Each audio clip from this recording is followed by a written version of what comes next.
Hi everyone, good morning. না, আজকে কোনো ব্লগ দিচ্ছি না। আজকে তোমাদের সাথে এই ফেশিয়ালের রিভিউটা শেয়ার করছি। এটা হচ্ছে নিউট্রিগ্লোয়ের ওয়াইন রেঞ্জের ফেশিয়ালটা। এখানে অনেক রকম রেঞ্জের তোমরা পেয়ে যাবে।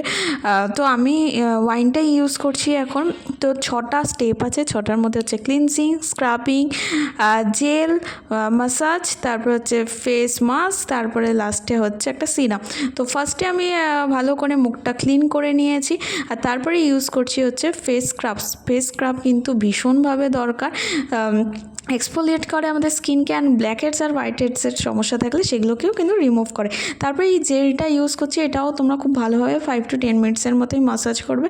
মাসাজ হয়ে যাওয়ার পর তারপরে এই ফেস মাসাজের যে ক্রিমটা আছে সেটা ইউজ করবে। আর তার সাথে আমি একটা ইভিএন ক্যাপসুল ইউজ করেছি। ইভিএন ক্যাপসুল কিন্তু আমাদের স্কিনের জন্য খুবই ভালো। যাদের ইভিএন ক্যাপসুল স্যুট করে না তারা এটাকে স্কিপ করতে পারো। ইভিএন ক্যাপসুল আমাদের স্কিনের জন্য, হেলথের জন্য, সব কিছুর জন্য ইভিএন ক্যাপসুল কিন্তু ভীষণ ভালো। তারপরে আমি ভালো করে মুখটা ক্লিন করে নিচ্ছি। অ্যান্ড লাস্ট হচ্ছে এই ফেস মাস্কটা। এটাকে আমি ভালো করে অ্যাপ্লাই করে 5 to 10 মিনিটস মতো রেখে দেবো, যতক্ষণ না শোকায়। তারপরে আমি ভালো করে জল দিয়ে পরিষ্কার করে তারপর লাস্টে আমি এই সিরামটা ইউজ করব। তো ব্যাস, সারাদিনে কিন্তু আর কিচ্ছুই ইউজ করব না। তারপরে এই হচ্ছে আমার ফেশিয়ালের আফটার লুক। তো ভালো লাগলে প্লিজ চ্যানেলটাকে সাবস্ক্রাইব করো। টাটা।